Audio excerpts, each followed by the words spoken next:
Drama serial शेर की next episode बहुत ही ज़्यादा इंटरेस्टिंग होने वाली है, क्योंकि नेक्स्ट एपिसोड में अब शेर बहुत ही बड़ी चाल चलने वाला है और शेर अब अपने दुश्मनों से खुद बदला लेगा। बदरज़मान ने पहले जो धोखे देने थे वो सब दे लिए हैं, लेकिन अब शेर उन्हें उनके ठिकाने पर लगाएगा और शेर अब उनका एक्सीडेंट करवाएगा और फिर जैसे इसने इसके बाप को मरवाया था ना, अब उसी तरह शेर बदरज़मान को भी मरवा डालेगा। और अब शेर क्या उन्हें सच में मरवा डालेगा या फिर वो बच जाएंगे, ये देखने से पहले अगर अब तक आपने हमारे चैनल को सब्सक्राइब नहीं किया तो ज़रूर करें।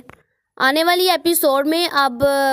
फजर के बाबा की बर्थडे होती है और उसे पता होता है कि आज उसके बाबा की बर्थडे है और वो वहाँ से गुज़र रही होती है, तो वो जैसे ही साइका को देखती है वो वहीं पर गाड़ी को रोकती है और उधर हॉस्पिटल पहुँच जाती है। और वो जैसे ही हॉस्पिटल पहुँचती है तो वो वहाँ पर जाती है तो शेर को भी इस बात का पता चल जाता है कि काका सा हॉस्पिटल में मौजूद हैं और शेर भी वहाँ पर पहुँच जाता है, जिसके बाद अब शजात को देखकर बहुत ज़्यादा गुस्सा आता है। और दूसरी अब ताज बेगम भी आग लगाने के लिए बैठी हुई है और वो जैसे ही शेर और फजर को दोनों को इकट्ठे देखेगी वो फिर से कोई ना कोई आग लगाएगी, जिससे अब शजात को बहुत ज़्यादा गुस्सा आ जाएगा और फजर को भी इस बात का गुस्सा होगा कि शेर मेरे पीछे क्या करने आया है। हालांकि शेर हर चीज़ को जानता है कि इसे कोई पसंद नहीं करता और हमारे बारे में ये लोग गलत गुमान पैदा करते हैं, लेकिन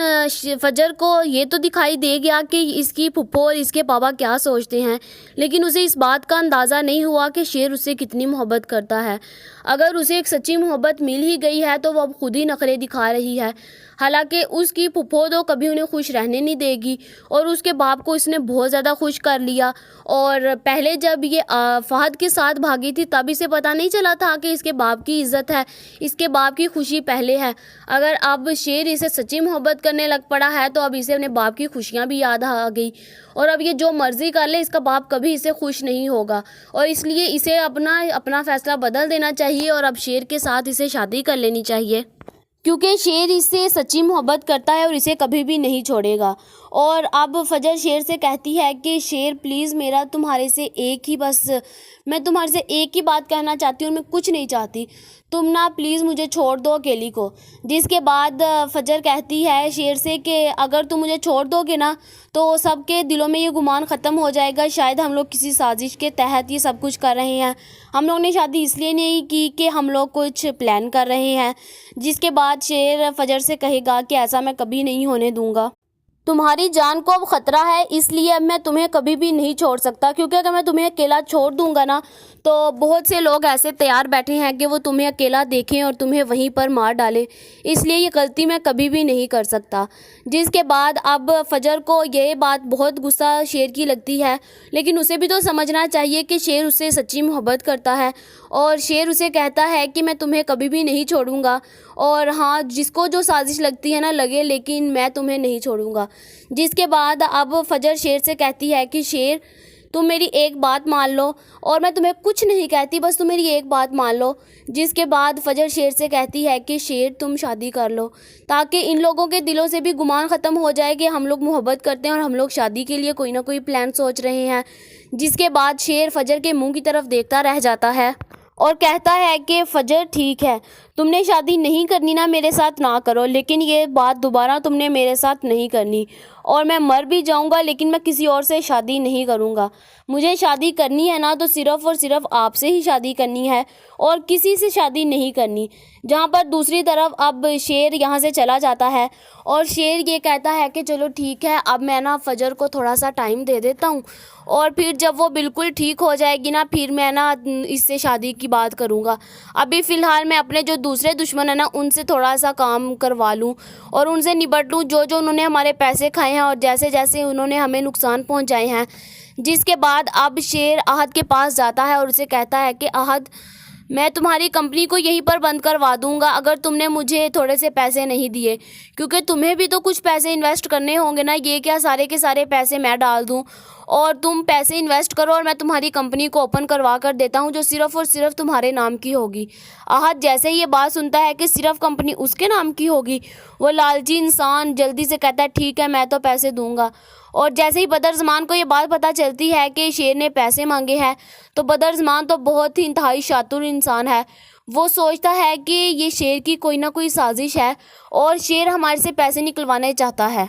वो आहद को रोक देता है कि खबरदार, अगर तुमने कोई भी पैसे दिए। और अब आहद छुपके से उसके बैंक अकाउंट से पैसे सारे के सारे निकलवा लेगा और फिर वो शेर को दे देगा। शेर जैसे ही अब वो पैसे लेगा खुश हो जाएगा, कहेगा चलो अच्छा हुआ, हमारे पैसे तो वापस आ गए, जो इन्होंने इकट्ठे किए थे वो सारे मिल तो गए ना। जिसके बाद अब जैसे ही बदरज़मान को ये बात पता चलेगी तो वो बहुत ज़्यादा गुस्सा होगा और शेर तो बहुत ज़्यादा खुश होगा और कहेगा कि अब तुम्हारी कंपनी बहुत जल्द ओपन हो जाएगी। और उन्हें ये नहीं पता कि अब शेर कोई नई साजिश अब खुलवाएगा और उन लोगों को मरवा डालेगा।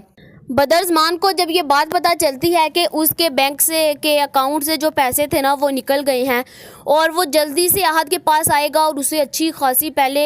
डांट लगाएगा और फिर उसकी अच्छी खासी करने वाला है और उसे कहेगा कि तुम क्यों पागल हो, तुमने पैसे क्यों दिए, वो हमारे से पैसे निकलवाना चाहता था, ये 2 साल की हमारी जमा पूंजी थी और तुम्हें क्यों नहीं पता चला कि तुमने 1 मिनट में सारी की सारी डाल दी। अगर तुम्हारी कंपनी लॉस में चले गई फिर तुम क्या होगा, हमारा सारा का सारा पैसा डूब जाएगा। हमने 2 साल मेहनत की है इस पैसे को कमाने के लिए और तुमने 1 सेकंड नहीं लगाया और वो रोंद के रख दिया सारे का सारा पैसा। जिसके बाद आहद कहता है कि बाबा ठीक है, आपको लगता है ना कि लॉस होगा, अगर हमें उस कंपनी में डबल प्रॉफिट हो गया फिर बताएं ना, फिर हमें प्रॉफिट ही होगा ना। जिसके बाद अब बदरज़मान उसे कहेगा कि तुमने बहुत गलत किया है, ये मुझे ना शेर की कोई ना साजिश ही लग रही है और देखना अगर ये साजिश हुई ना तो फिर देखना मैं तुम्हारा क्या हाल करता हूँ। बदरज़मान का तो इस कदर शातुर दिमाग है कि उसे कुछ भी समझ 1 मिनट में आ जाती है। उसे हर चीज़ का पहले से ही पता चल जाता है कि ये होने वाला है, क्योंकि वो खुद की हरकतें जो ऐसे की हैं इसलिए उसे लगता है कि हर कोई अब ऐसा ही करेगा। जहाँ पर दूसरी तरफ अब आहद जैसे ही घर आएगा तो इसके घर आने से पहले मरजान भी वहाँ पर मौजूद होगी और मरजान इसे कहेगी कि तुम्हें क्यों नहीं आहद कुछ पता, तुम्हारे पास बोलने के लिए कुछ 2 अल्फाज नहीं है कि तुम मुझे उनसे दिलासा दे सको, उनसे हौसला दे सको।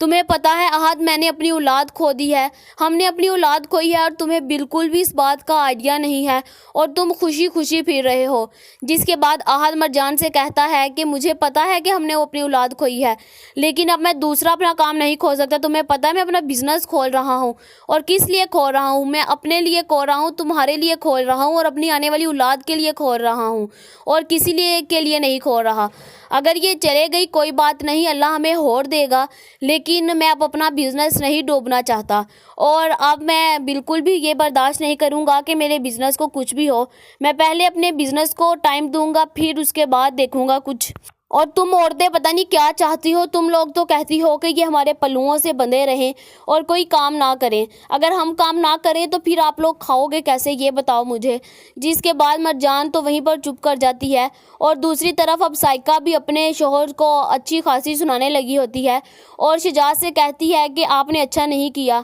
आप मेरी बेटी के साथ बहुत गलत कर रहे हैं। जिसके बाद शजाद कहेगा कि मैंने क्या गलत किया है। जिसके बाद अब साइका कहती है कि आपने सही किया है, ये बताएं मुझे। आपने पहले अपनी बेटी को ना डॉक्टर बनाते, खुद आपने डॉक्टर बनाया, फिर गलत और सही में फ़र्क बताया और अब अगर वो सही करने के लिए खड़ी है, उसे पता है क्या उसके लिए सही है क्या गलत है, और अब आप लगे हुए हैं कि उसने गलत किया है। उसने हर चीज़ सही की है, आप ही गलत हैं, हर बात पर आप गलत हैं। और पहले आपकी बहन तो वैसे ही नहीं चाहती कि उसको किसी की खुशी बर्दाश्त हो और वो आपके भी कान भरती रहती है और अब आप भी ऐसे हैं कि उसके पीछे लगे हुए हैं। आपको बिल्कुल भी इस बात का अंदाज़ा नहीं है कि आपकी बेटी पर क्या गुजर रही है। उसने शादी नहीं की सिर्फ़ और सिर्फ आपके लिए कि मेरा बाप नाराज़ है और मैं शादी नहीं करूँगी, और आप हैं कि अपनी अना में खड़े हुए हैं और जो आपकी बहन कहती है उसकी बातें मानने के लिए लगे हुए हैं। हालांकि सारी की सारी गलती जितनी फजर की है ना,